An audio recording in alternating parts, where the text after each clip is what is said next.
Today, as we hear about another incredible African, with an extraordinary story to tell, we meet up with Dorcas, who is originally from the DRC, but now lives in the Western Cape. Dorcas, what's your African story? The reason why we all moved to South Africa was because of my brother's health. One of my brothers has been sick since birth, and we tried all the best hospitals in Congo, and we couldn't find something to help him get better, and he would be sick all the time. That's when, and also there was a bit of problems with my dad's work, and his life was in danger, so was our lives as well. So we decided that we should move to a safer place where we can not live in fear and in danger. So yeah, we came to my dad came to South Africa in 2011, and then we joined him in 2012. And yeah, we've been much safer here, and my brother has been much better since we came here. He's been going to the doctors for the 8 years we've been living here, and he's been getting the best treatment, and he's getting better and better. So yeah, it's been great to live here in South Africa, and the culture has just been mind-blowing. It's very different from where I come from. Here it's very loud, very colorful. There's even more joy, lots of singing, lots of different cultures, like a lot of culture, different people doing different things and having different things that represent them. So it's been amazing. It's been amazing to be here and to learn and witness all of these different cultural differences, and living it and asking questions about it and why they're doing it. So it's really great. Well, for foreigners and even South Africans themselves, there's been lots of difficulties living in South Africa. It's not very much a safe country anymore for lots of people, including South Africans, when it comes to safety especially. But then when it comes to foreigners, speaking in general, most foreigners have been complaining about lots of things, but when it comes to me personally, what's difficult for at least me and my family is getting a permanent job, like something that you can do that can guarantee that you get a salary every month and you have food on your table every day. So it's been very difficult for both my parents to get jobs since we've been here, and both of them currently are not working, have not been working. For my dad a year now, and my mom for 3 years straight. So it's very difficult. That's why my dad decided to study, but even though he studied and graduated, he still has not gotten a job. He finished his studies 9 months ago, and he still has not gotten any jobs. South Africans are privileged, which makes sense, but if you are a foreigner and a refugee, you're here for safety, and you should be able to be given a job. But if you do not get a job, or you do not have the opportunity to work, it becomes very difficult to live and pay for rent and food and all the basic needs that one needs to live life. So yeah, that's one of the biggest challenge, and sometimes it gets very annoying and irritating when me as a foreigner I want to buy something and I'm not allowed to buy it because I'm not South African, or I'm not allowed to send money or do certain things because I'm not South African. That becomes really irritating. But yeah, for me it has not been so difficult, but I have heard and witnessed other people struggling a lot with living, working, xenophobic attacks. So it depends on people. in my opinion, what we can do better to improve our education system is to first of all educate our parents and definitely keep our children going to school.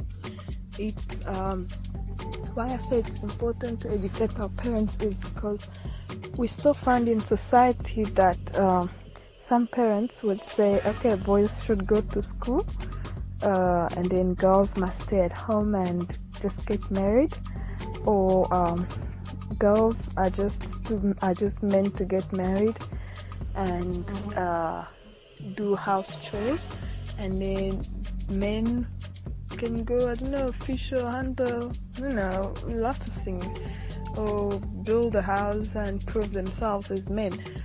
We still find that, and we also still find people that just generally do not find education very important. So I think it's very important when we have educated parents or an educated community that can make these people, or that can make people understand that what education, the power of education, and how important someone becomes just by being educated in the society, and how many opportunities they can get if they are educated.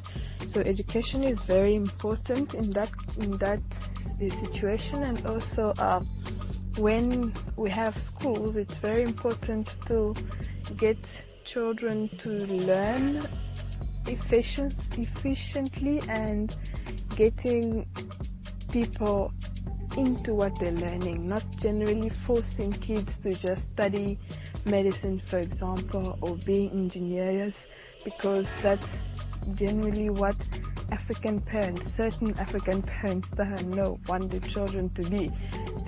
Some kids would be interested in maybe doing photography, doing art, doing dancing, but then they're very much restricted from that because our parents do not see the potential, the future of that. They think that that's not a career, there's no way that can be a career. So education is also important then, because if you know what an artist makes, or what a musician or a poet or a writer or an actress, a dancer, what they can make and get from their career, then you will pursue and teach the kids, okay, go for it, do this, you can become someone better, you can become a big sportsman, instead of just holding them back. And also when it comes to social economy, it's very difficult to say, because we're living in an age where most Africans are still struggling. Most Africans do not have food, do not have a house over their head. So it becomes very difficult to focus on doing anything better than just trying to have food and a roof over our heads. So getting the government to help people start businesses, or helping them invest in people so they can have businesses to improve the economy of the country, improve people's lives. And if there's something in the community, there's maybe a shop here and there, and people are working there at the shop, improving it, opening another one, doing different things, the economy can also improve for people in the community through small businesses especially. And for health, people need a lot of education when it comes to health, because just looking at when we were in Congo, for example, and when we came here, my mother is a nurse, so she always said, must wash your hands in a certain way, wash it for more than 20 seconds, wash it with soap, and wash it properly. And those are things that most people do not know or pay attention to. And when we came to South Africa, most people would just go, oh yeah, there's no much germs in South Africa, there's most germs in where we come from, in other countries. So we didn't really pay attention to it. But then with the coronavirus now being a big problem in the world, we are learning, we're getting back to, okay, we need to wash our hands properly, we need to do this, we need to not maybe have our fingers in our mouth the whole time, we need to wash our hands frequently and before we're eating, and we do not always have to shake people's hands because people touch everything. There are people that lick their hands when they eat, and then they see you, they high five you, or they touch your hands. So that's a way of spreading germs, even if it doesn't kill us like the coronavirus does, but it's spreading germs. So we need to be educated when it comes to health and how to teach people what it is and how we can protect ourselves from different diseases, because luckily here in South Africa we don't really have malaria and Ebola, but where I come from with those big diseases, lots of people have died. So learning is very important about health. It's very important.